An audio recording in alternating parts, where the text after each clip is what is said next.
a quelqu'un qui a dit que je peux pas jouer aux poupées et après j'ai pleuré. Bienvenue sur Papatriarcat, le podcast qui réfléchit à la parentalité au XXIe siècle pour l'affranchir du modèle patriarcal.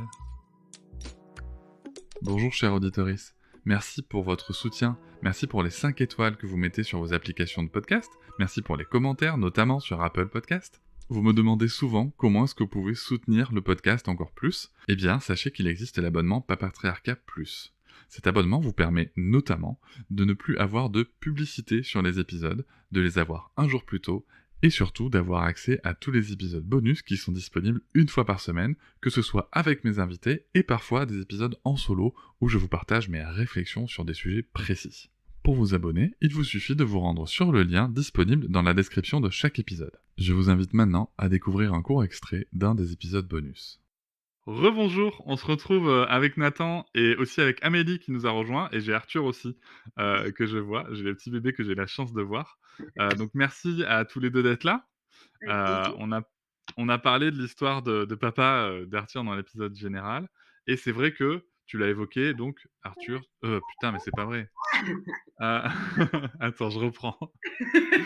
On a évoqué donc la paternité de Nathan dans l'épisode général, et c'est vrai que tu l'as évoqué, Nathan, tu es un papa trans.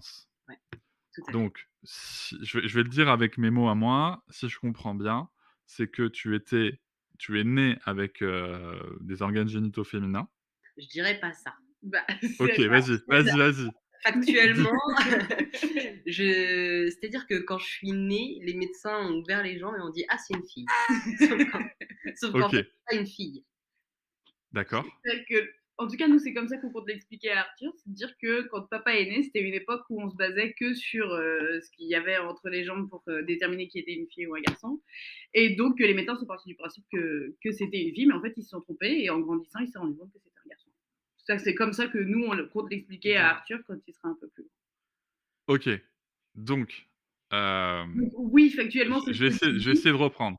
Mais Donc, t'es né avec une vulve. Oui, mais et en un fait, vagin. ce que je veux dire, c'est que nous, quand on parle de transidentité, on va plutôt parler du fait que les médecins ont fait une erreur ou que la société a fait une erreur en genrant la personne, plutôt qu'en disant que c'est la personne qui est pas née dans le bon corps, par exemple. Ça, c'est notre truc à nous. On part du principe que c'est les autres qui se sont trompés et que en fait, s'ils avaient fait gaffe dès le début, ils auraient pu ne pas se tromper. C'est ça.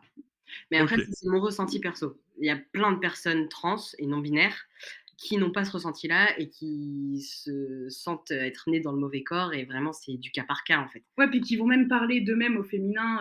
Par exemple, il y a des mecs trans qui, avant leur transition, quand ils parlent avant leur transition, ils repassent au féminin, en fait. Donc, en fait, il n'y a pas de règles. C'est ça qui est un peu chiant. C'est qu'il y a autant de transidentité qu'il y a de personnes trans. Disons que, si tu veux, de mon point de vue de mec cisgenre, et c'est la fin de ce petit extrait du bonus, je vous invite bien sûr à vous abonner à Papatriarcat Plus dans le lien en description de chaque épisode du podcast, mais vous pouvez aussi, si vous le souhaitez pour soutenir, mettre 5 étoiles au podcast, me rejoindre sur les réseaux sociaux Instagram, Facebook, et aussi ne pas hésiter à commenter et à partager l'épisode, le podcast, et bien entendu les contenus sur les réseaux. Merci beaucoup, à bientôt. Je vous remercie de m'avoir écouté. Je vous invite à vous abonner, et nous pouvons aussi nous retrouver sur Facebook, Instagram et sur le blog papatriarcat.fr. À bientôt.